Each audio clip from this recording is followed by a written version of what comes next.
Hi guys, so it's been a long time since I've been on here. First of all, I just want to say hi to everybody. I've had a few people reach out to me and ask me to to do another post on the Watts case and give my opinion on some things and all of that. And once again, I'm in my car like the norm because it's the only time I have children free and I'm usually running around doing something. So I apologize that I'm always in my car. Well, not always, but most of the time. So I just wanted to pop on really quick and just acknowledge some of the people that have reached out to me and asked me to come on and chat for a minute. And mostly the reason I wanted to get on here today and chat for a sec is just because of all of this new NK stuff going on, this family speaking out or whatever. I'm on the fence about how I feel about it still. There are some points that were made in their family statements or whatever you want to call them, that I absolutely think are absurd, I guess, for lack of a better word. If it is very possible that she did have a baby. I agree with that part, and I've always kind of kept that in the back of my head and wondered. The timeline would make sense if this baby was born in April of last year. It's not hard to figure that out. It would have been conceived in July of 18. Although, the part that I'm struggling with is if she had a baby, and this baby is a year and a half old now, why on God's green earth would anybody in her family that cares and loves her get on a YouTube platform, a platform is such, as big as YouTube, and announce to the world? First of all, we don't even know who these people are. So the whole attention, they don't want the attention, they don't want the harassment, from who? I mean, nobody even knows who they are or that they ever even existed. So by going onto YouTube and saying all of these things, and that's going to do exactly the opposite, in my opinion. That is going to cause, I would think that would be most people's opinion, it's going to cause the harassment. It's going to cause the now humongous amount of attention now that they've put themselves out there. I mean, I don't know about you guys, but before these statements came out, I didn't know these people existed. Did any of you? I didn't. So that doesn't make sense to me. As far as the whole NK having a baby, okay, that's fine and good. If she is actually was or is or whatever on drugs that bad that she's burglarizing family members' houses, why on earth would you put that out there for the world? I mean, okay, so I'm a paralegal. I've been involved in this field since I was 20 years old. I've been involved with children's services. I know the process. Why would you just dump that information out to the world? It doesn't make sense to me. That is like screaming, hey, children's services, you might want to come take this kid. I don't understand it. I mean, they would be on that in a split second. Why would you offer that information up to the public? I don't understand the angle there.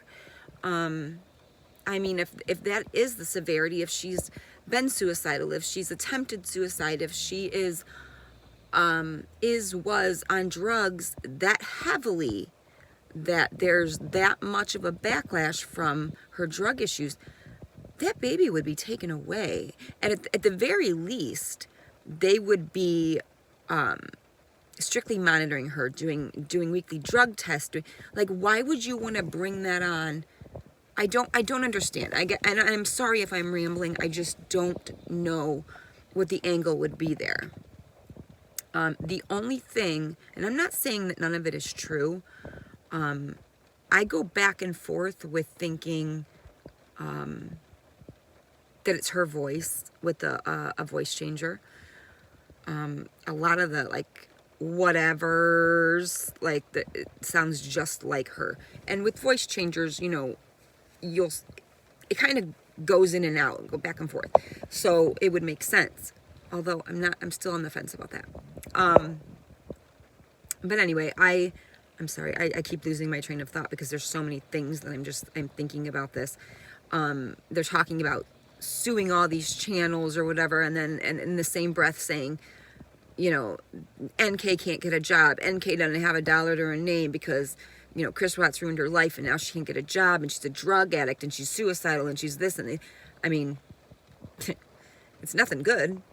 But how are they suing all these people when they have no money?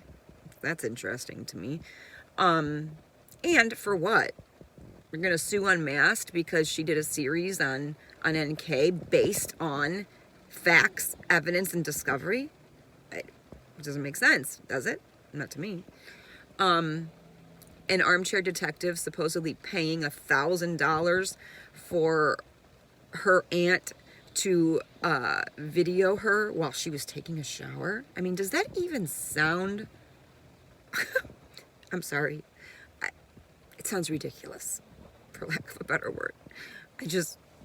I heard that and I actually laughed out loud because it's the most ridiculous thing I've ever... Why on earth? Come on. I don't care if you like Armchair Detective or you don't. That is absolutely bullshit. I apologize for my language. Ridiculous. Like they couldn't come up with anything better. That I do not believe, not even remotely. I think it is actually kind of funny in a twisted, sick kind of way because it's so absurd. So like I said, there's bits and pieces, and I think, like, as is typical with this case and has been from the beginning, with everybody involved, in every lie there is a tiny, tiny bit of truth, and I believe that is the case with these people too. I believe there is bits of truth in this. It's picking them apart and going through them and figuring them out. I don't know how many of y'all believe there's a baby that came out of this. I am right in the middle. I don't know. I've always kind of kept that in the back of my mind. So now I'm like, I don't know. But it is definitely a possibility. So, and I think everybody's kind of always thought that could be a possibility. You know, she was so hell-bent on the whole son thing. You know, and then the whole she is a victim. They're all victims. NK is a victim. You know, she thought they were separated. She thought they were sleeping in separate beds. Yada yada yada. That part, I'm sorry. That's just so. I mean, for even to say that at this point to the world is ridiculous, and everything that we've seen. I'm talking evidence and facts, not rumors, not people gossiping. This is factual things, and that is what I go off of. I'm a paralegal. My mind has been trained for 20-something years to go off of facts. Now you can take those facts and create your theories, which is exactly what law enforcement does. They take the facts, they go through theories, they bounce them off of each. That is how cases are solved. There's absolutely nothing wrong with that. That is how this field works. But anyway, there's so many different theories. Obviously, this case is so controversial. But the facts are, her phone pinged in Frederick at 6:16 a.m. that morning only, other than the couple of times she was there, you know, when Shanann and the girls were still alive. That is a fact. The fact is, you know, they want to say this was an open relationship or this and this is an open. That actually made me laugh as well. I'm sorry, guys. I laugh at inappropriate times sometimes, but I'm going to tell you, open relationship. This woman searched wedding dresses for 2 flipping hours. Okay, 2 hours wedding dress. Okay, this is an open relationship. She's saying, I want to be the first to give you a son. She's Googling, you know, man I'm having an affair with says he'll leave his wife. or mistress, do they leave their wives for their mistress, whatever it was. You guys know what I'm talking about. Is that somebody in an open relationship? Searching wedding dresses for 2 hours, Googling, will he leave his wife for me, yada, yada. Begging him to let her be the first one, to give him a son. It's all kind of funny to me. Like, how can you sit there and say they're in an open relationship when the facts and the evidence right in front of us all, for the world to see, are completely 100% not gearing toward the fact that they were in an open relationship whatsoever? I truly believe. Now, in the beginning, I used to think that Chris was insanely crazy about her, and that's why he did this, and I do believe she is the reason that this happened. But I'm starting to lean more and more toward the fact that he might have been emotionally backing out of this and regretting it. I think a lot happened on the lazy dog night of the 11th. I think there was a lot of him. I think that's why she had made the comments about, he was kind of pulling back from the apartment idea and this and that. I think he was starting to panic inside and realize he screwed up a little bit. Shanann left him that long letter, and I think a lot of this stuff was going through his head, and he was wanting to back out.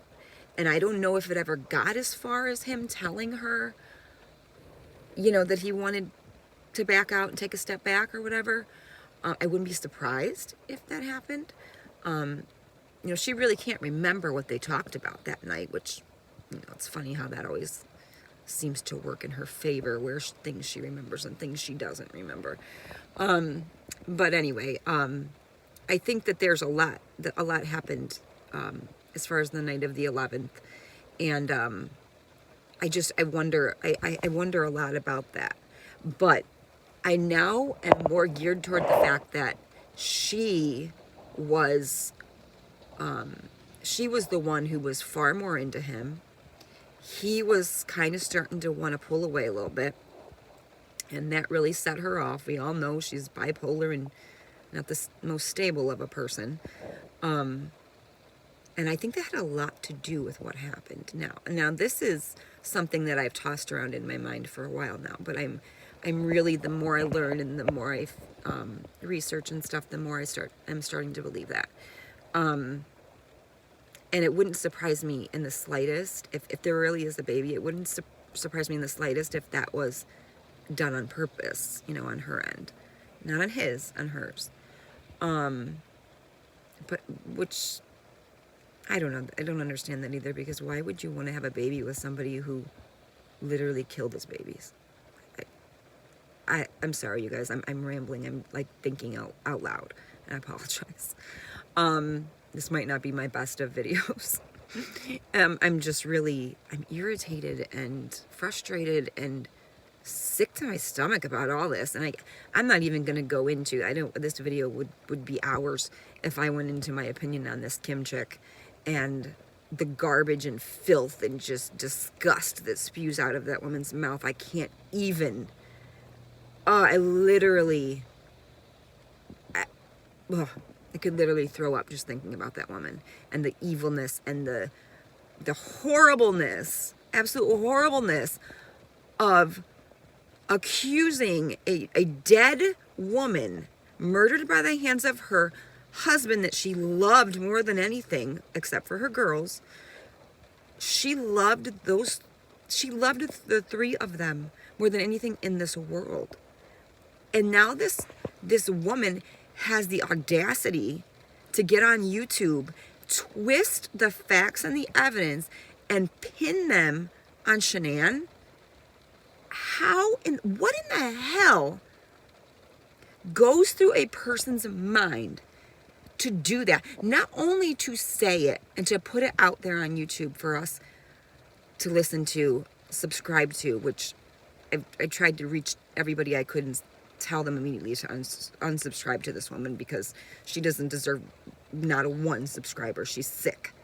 But not only put it out there, she actually believes it. She believes, truly, I believe, she truly believes Shanann killed those babies. It literally makes me sick to my stomach. I can't believe that anybody would have the nerve to put that out there on a woman who not only loved her children more than life, she would jump in front of a bus for those kids without a thought, without a single second thought. That is the type of person and mother that this woman was. To sit there and say that she killed her children, and she's not here to defend herself, her good name, or the kind of mother that she was, kind of wife that she is not here to defend herself. That, to me, is absolutely sick. The reason she's not here to defend herself is because her life was ripped away from her. And now you're going to stand here and say she killed her children. That is sick. It is disgusting. It is twisted. And in my opinion, she should be completely taken off of YouTube. There needs to be some, I don't know. I'm sorry, you guys. I'm doing it again. I'm really sorry. I'm very emotional when it comes to this. I've helped prosecute hundreds of murder cases. I have seen so much evil in this world. I have seen a little boy that had parents that beat him, that finally found shelter in a foster home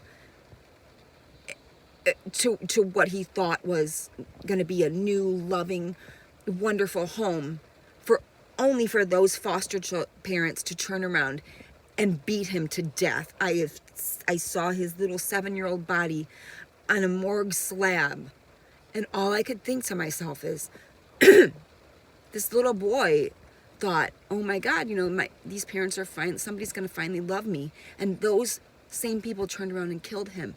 I have seen everything that you can imagine. I have seen all the evil in the world. And I started to see this at, I was only barely 20 years old when I started for my county DA. So I was very young and impressionable. And when I first started working in that field, it changed me a lot. But with all that being said, I've never, ever, ever, ever seen a case like this. And I thought I'd seen it all. I can't, sometimes there's just not even words, you guys. There's just not even words. I'm going to wrap it up. I just wanted to vent a little bit. I do want to, I don't know the stipulations on doing a live on YouTube. I mean, obviously, I haven't even posted anything in ages, but I would love to do a live. I only have 400 subscribers or something, and I know there's stipulations on lives and having to have a certain amount of subscribers for that and all. But I'm going to look into that. And I want you guys to let me know what you think. Would you want to do? I know there's only a few of us, 400 people or whatever, but would you guys want me to do a live? Would you want to go interactive and talk about some things with me? Give me a shout out. Let me know. Write me a comment. Let me know what you think about that, because I've been tossing around that idea, especially now in this last, pretty much since Kim, I don't even want to call her, I don't even want to give that woman a name, but yeah, pretty much since she put that garbage out there, I've been tossing around that idea. Like I said, I don't know how YouTube works, or if you have to have 1,000 subscribers or something to do a live. I'm not sure. You guys can let me know. But let me know what you think about that, and I would appreciate hearing from y'all. I'm so sorry I haven't posted in so long. My life is crazy. My 9-year-old is diagnosed with COVID. Life has been crazy. My 9-year-old is immunocompromised, so he spent half his little life in hospitals. So I've done a lot of crying over the last few days since we found out. So I really haven't been in any condition to be on here. But I took a break, left the house, I'm trying to do some stuff, and I took the opportunity to get on here and reconnect with you guys. Please reach out. I am really, really really highly considering the live thing if we can pull it off, if I'm able to do it. Let me know what you think. I miss you all you sweet people that send me nice comments. I mean, words can't explain how much I appreciate it. I will talk to you all soon. Bye, guys.